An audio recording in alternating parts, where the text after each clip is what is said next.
Together, there's nothing your four minds cannot accomplish. Help each other, draw upon one another, and always remember the power that binds you.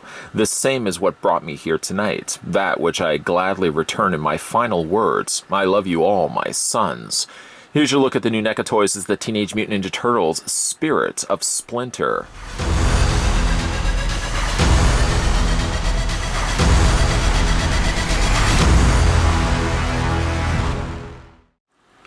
Now you can catch America's favorite green teens in their first live-action blockbuster film.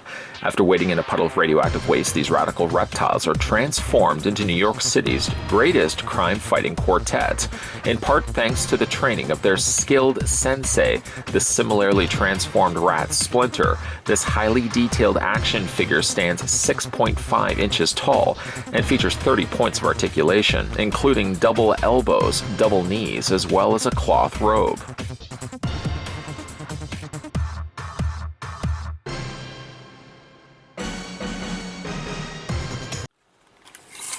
Before we get a closer look at Spirit of Splinter, we're going to first figure out how tall the figure stands.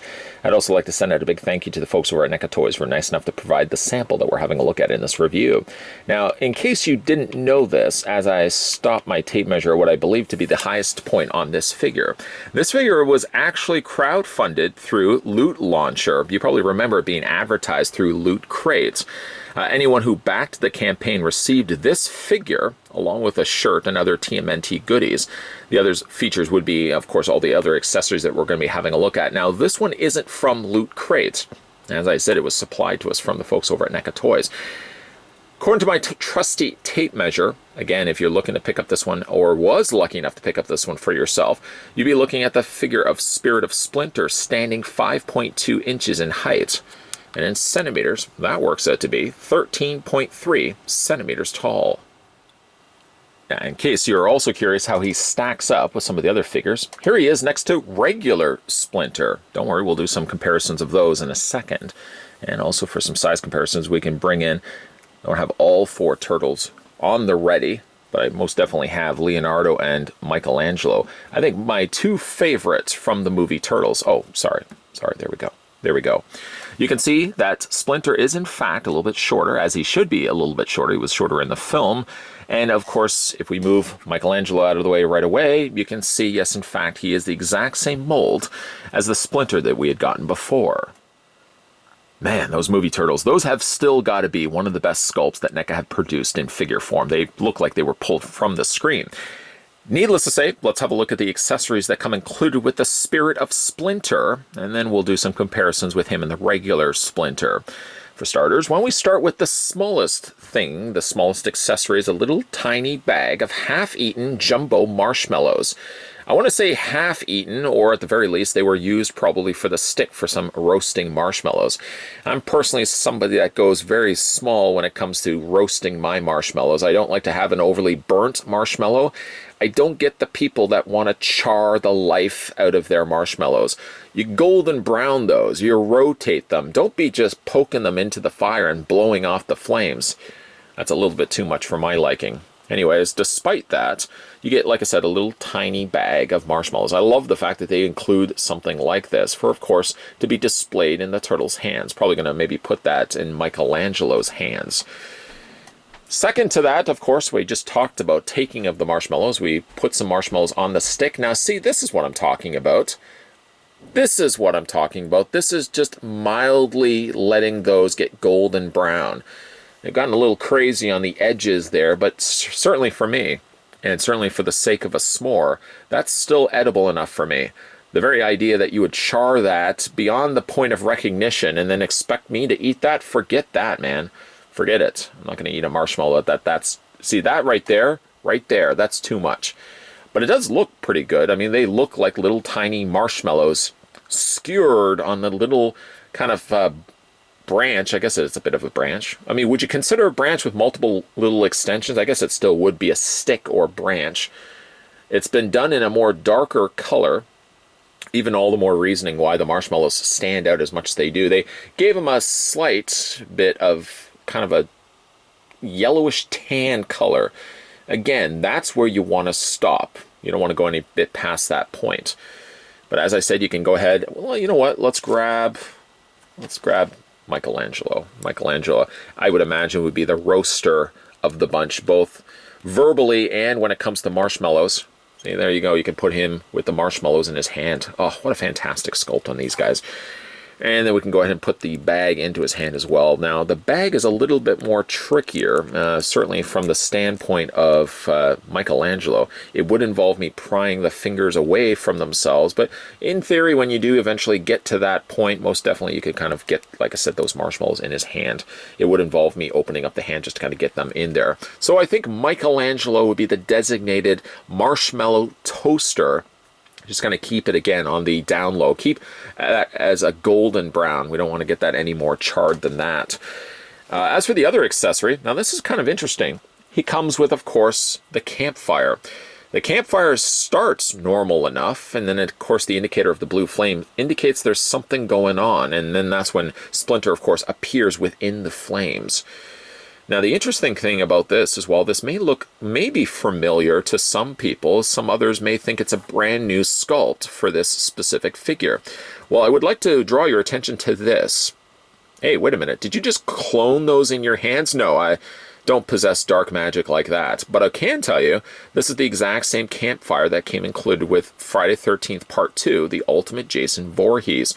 If, yes, they did look familiar, they literally have just taken the exact same campfire, given a slight more dusting of blue paint, of course, around those rocks to simulate that the rocks have lit up with the flames of the spirit fire. The other thing, of course, is the fact that the flames are blue, as opposed to yellow and a combination of yellows and reds. Whereas some separation is different between these two, if you flip them upside down, this one is just a sculpted campfire. This one, on the other hand, does have a light-up switch. And it does pulsate a little LED light. I like that it flickers, and it doesn't just stay a steady stream of light. I like that it flickers a little bit. Now, you probably are curious as to whether you can remove. I questioned this myself. If I could remove this and just swap the campfires out. Like with this one, you can actually take the fire off, and I guess enough prying, you could probably remove the actual logs as well. But this is not quite like that. It's been glued in place. It's been glued not only to the logs, but then the logs themselves have been glued around the little LED light. You see that inside there? So you can't actually remove one flame and swap it out for the other. Although, really, the contending argument could be that if NECA have already perfected putting a battery in the campfire, they might even re-release this as another Friday 13th Camp Crystal Lake, maybe accessory set. We've already gotten one, and maybe they can incorporate lights into that. But again, like as you can see, it's the exact same campfire light. Then, of course, if you want to take Splinter, I mean, there's no real professional, polished way of doing this. You're sort of just wedging him, levitating him over top of the light. And while it doesn't project the light through the entire body of Splinter, that's sort of where the color scheme kicks in, kind of simulating that he's a bit more spirit than real life. You can see there's the little light, and it's just sort of pulsating through the bottom half of his robe. And then while the top part is really just left to the coloring of both the material and the plastic that they used. We're going to go ahead and just switch this off, as I certainly don't want to drain the light. We're going to put that to the side, and we're going to have a look at the Spirit of Splinter, once again bringing in his former counterpart. This would be the original capture of Splinter, San Diego Comic-Con exclusive, which so happened to have 2 foot soldiers and the very impressive Shredder. As you can see, if you look at the two side by side, left to right, they are in fact identical to one another, though the Spirit of Splinter, of course, gets a little bit more left out when it comes to the painting end of things. While the painting on Splinter was done exceptionally well, you could see like even the little reflection of light in his eyes, the different colors of fur, for example. The Spirit of Splinter is basically just left to 2 colors. I want to believe that the original color for this figure was likely more of a clear color, while his arm, surprisingly of all things, still stays about the same color scheme. Once again, we'll bring in Splinter so you can see it's not really all that much different. I would have actually thought, if anything, that they would have kept more the translucent color here and just kind of made his entire body like that. But it does seem, actually, that his arms, we'll just pry the robe up, lift it up slightly. Yeah, it's just more so the coloring of what he had before, and then they just painted the blue kind of on the underside. Now this is where the flames would be projected up, so you can imagine like the light source would be projecting onto the bottom end of the fur, and not necessarily as much on the top.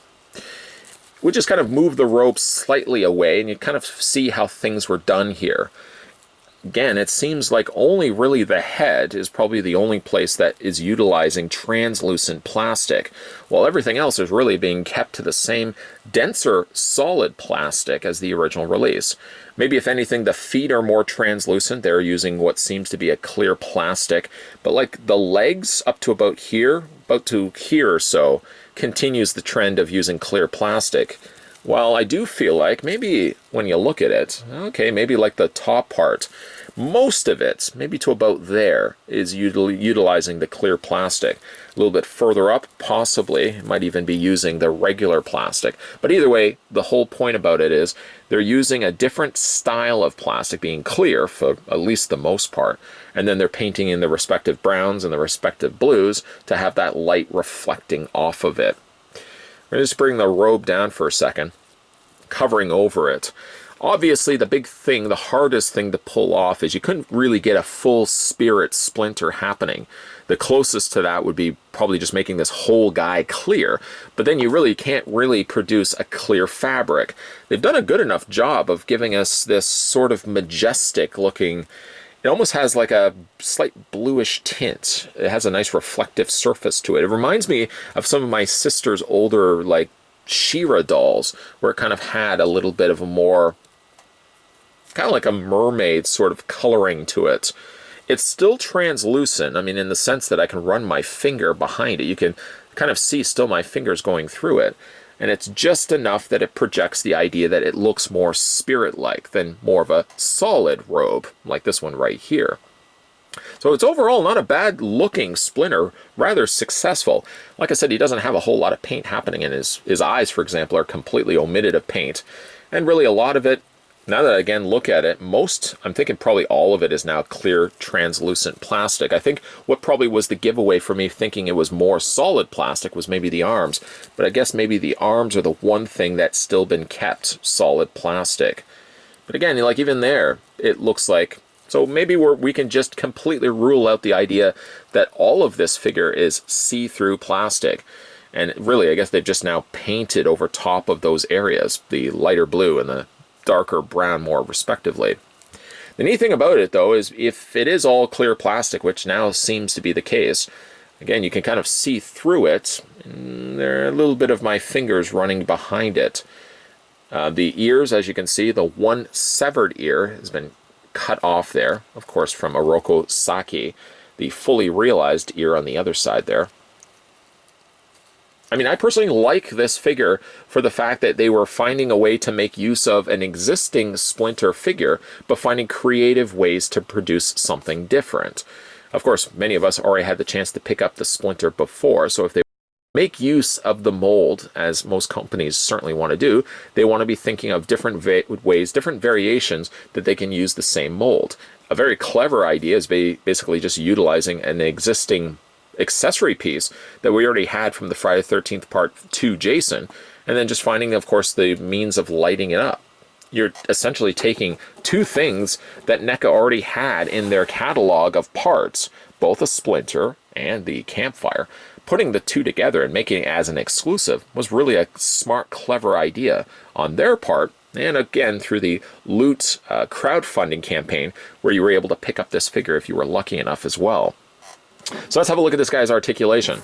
Now his head rotates back and forth. You're basically going to be getting the exact same articulation as you got with the regular Splinter, just in translucent plastic. I'm still kind of perplexed that I thought this had some solid plastic, but again, further inspection, it is all using clear plastic. So how about that?